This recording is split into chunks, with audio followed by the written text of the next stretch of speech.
Selamat pagi.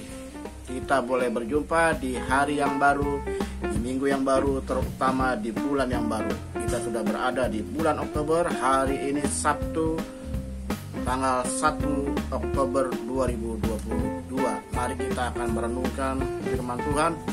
Renungan awal minggu menjadi renungan awal bulan, dan setiap awal bulan di setiap tanggal 1 ibadah renungan dimulai pada pukul 5 pagi. Kita berdoa. Kami bersyukur buat hari yang baru, buat berkat-Mu, buat pemeliharaanmu, buat kasih setiamu, bahkan nafas hidup yang Tuhan berikan bagi kami.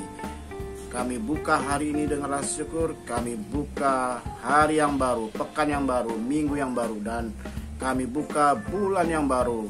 Kami juga buka kunci pelayanan, aktivitas, kegiatan, bisnis, pekerjaan, studi, dan kami buka kunci berkat kami sepanjang hari ini, sepanjang minggu ini, dan sepanjang bulan Oktober. Amin. Kita akan merenungkan firman Tuhan pada pagi hari ini. Kita akan bicara perkataan yang mendatangkan berkat, ya. Perkataan yang mendatangkan berkat. Di dalam Matius pasal 12 ayat 34 dikatakan, "Hai kamu, keturunan ular beludak, bagaimanakah kamu dapat mengucapkan hal-hal yang baik, sedangkan kamu sendiri jahat, karena yang diucapkan mulut meluap dari hati." Ya, Matius 12 ayat 34, karena yang diucapkan mulut meluap dari hati. Bapak Ibu saudara sekalian yang saya kasihi, Tuhan mau hidup kita penuh dengan perkataan yang mendatangkan berkat. Perkataan yang mendatangkan berkat itu keluar dari hati yang bersih. Kalau kita punya dendam, punya sakit hati, punya kebencian, ya, itu akan keluar dari setiap perkataan dari mulut kita. Dan Tuhan mau perkataan kita ini harus mendatangkan berkat. Kenapa? Karena dalam Yakobus pasal yang kedua, Yakobus 3 ayat yang kedua, 1, ya, hal yang pertama di dalam Yakobus 3 ayat yang kedua, sebab kita semua bersalah dalam banyak hal. Barang siapa tidak bersalah dalam perkataannya, ia adalah orang sempurna, yang dapat juga mengendalikan seluruh tubuhnya. Dikatakan kalau kita tidak bersalah dalam perkataan, dikatakan ia adalah orang sempurna. Jadi yang pertama, ya, kenapa kita harus menjaga perkataan dan jangan perkataan kita menjadi salah? Karena ya, orang yang menjaga perkataan, orang yang tidak melakukan kesalahan dalam ucapannya, ia dikatakan orang yang sempurna. Jadi orang yang sempurna itu ternyata adalah orang yang bisa mengendalikan lidahnya, mengendalikan perkataannya. Yang kedua, ibadah tidak sia-sia, ya. Ibadah kita tidak sia-sia. Di dalam Yakobus pasal 1 ayat 26, Yakobus 1 ayat 26 berkata, "Jikalau ada seorang menganggap dirinya beribadah tetapi tidak mengekang lidahnya, ia menipu dirinya sendiri, maka sia-sialah ibadahnya." Jadi orang yang bisa menjaga perkataannya, kalimat-kalimat yang keluar dari mulutnya adalah orang yang ibadahnya sempurna, ya. Ibadahnya tidak sia-sia. Buat apa kita memberi, kita berbuat baik, kita melakukan ritual ibadah, hari Minggu ibadah, baca Alkitab, doa, tetapi kita tidak bisa menjaga perkataan kita. Orang yang tidak bisa menjaga perkataannya, orang yang tidak bisa mengekang lidahnya, ya ibadahnya akan menjadi sia-sia. Ada orang datang ke gereja menikmati ibadah, waktu dia pulang keluar tiba-tiba ya di luar ada masalah di parkiran atau di perjalanan, lalu mengucapkan kata-kata umpatan, ya kata-kata kasar, kata-kata kebun binatang. Saya katakan ibadah yang dia lakukan hari itu di gereja akan menjadi sia-sia. Jadi yang kedua, kenapa kita harus menjaga yang mengekang lidah kita? Karena yang kedua, ketika kita menjaga lidah perkataan kita, maka ibadah kita tidak sia-sia. Yang ketiga, kenapa kita harus menjaga perkataan kita? Karena ketika kita menjaga perkataan kita, ya ada berkat yang Tuhan sediakan. 1 Petrus 3 ayat 9, 1 Petrus 3 ayat yang ke-9. Dan janganlah membalas kejahatan dengan kejahatan atau caci maki dengan caci maki, tetapi sebaliknya hendaklah kamu memberkati, karena untuk itulah kamu dipanggil, yaitu untuk memperoleh berkat. Ya.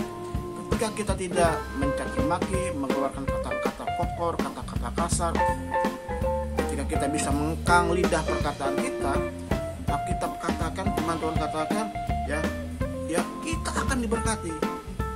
Bapak Ibu, kepinginkah hari ini kau penuh dengan berkat? Jaga perkataan. Ya, apa yang keluar dari mulut. Saya ulang, yang pertama, ya, ketika kita menjaga perkataan kita, yang pertama kita menjadi orang yang sempurna. Yang kedua, ketika kita menjaga perkataan kita, yang kedua, ibadah kita tidak sia-sia. Yang ketiga, ketika kita menjaga perkataan kita, sebenarnya itu untuk berkat turun atas hidup kita. Jadi ketika kita menjaga perkataan kita, yang ketiga, kita menjadi orang yang diberkati Tuhan. Ada ayat-ayat yang mengingatkan kita pada pagi hari ini, ya saya akan bacakan. Di dalam Yakobus 3 ayat yang ke-10. Yakobus 3 ayat yang ke-10, dari mulut yang satu keluar berkat dan kutuk. Hal ini saudaraku tidak boleh demikian terjadi. Dari mulut yang satu, mulut yang sama, dari lidah yang sama keluar ada berkat, ada kutuk. Amsal 18 ayat 21. Hidup dan mati dikuasai lidah. Siapa suka menggemakannya akan memakan buahnya. Hidup dan mati dikuasai oleh lidah. Siapa yang menyuarakan, dia bisa dapat hidup, bisa dapat kematian. Ya, makanya dari mulut yang sama, dari lidah yang sama keluar perkataan yang bisa mendatangkan hidup, bisa mendatangkan kematian. Matius 12 ayat 36 dan 37. Tetapi aku berkata kepadamu, setiap kata sia-sia yang diucapkan orang harus dipertanggungjawabkannya pada hari penghakiman. Karena menurut ucapanmu engkau akan dibenarkan, dan menurut ucapanmu pula engkau akan dihukum. Jadi dari kalimat yang keluar dari mulut yang sama, dari lidah yang sama akan keluar, ya, kita dibenarkan atau dihukum. Makanya pada pagi hari ini di awal bulan, mari jaga perkataan kita. Biar perkataan kita mendatangkan berkat, memberikan semangat orang, memberikan pengharapan kepada orang, ya, membuat orang merasa dihargai, tidak disakiti, karena keluar perkataan-perkataan yang mendatangkan berkat. Tuhan memberkati. Mari kita berdoa. Kami bersyukur buat hari yang baru. Terima kasih untuk kebaikan Tuhan. Kami akan terus menjaga perkataan kami. Kalimat-kalimat lisan yang keluar dari mulut kami adalah kalimat-kalimat yang mendatangkan berkat. Dan akhirnya, kekasih-kekasih Tuhan dimanapun kau berada sekarang, terimalah berkat Allah Bapa, kasih karunia dari Tuhan Yesus Kristus, persekutuan dengan kuasa Roh Kudus, tinggal bersama dan kita sekalian dari saat ini sampai selama-lamanya. Bersama kita katakan amin. Kita jumpa hari Senin pukul 8.30 pagi. Lalu hari Kamisnya jam 8.30 juga dalam renungan awal minggu. Tetapi setiap tanggal 1 menjadi renungan awal bulan, dan kita jumpa pada pukul 5 pagi. Tuhan Yesus memberkati, tetap semangat. Yang sakit diberikan kesehatan, kesembuhan. Yang sedang mengalami kelemahan, Tuhan memberikan kekuatan. Yang sedang hilang pengharapan, diberikan pengharapan yang baru. Yang sedang punya pergumulan, dilepaskan. Anak-anak yang sekolah dan kuliah, Tuhan juga berkati, cukupkan.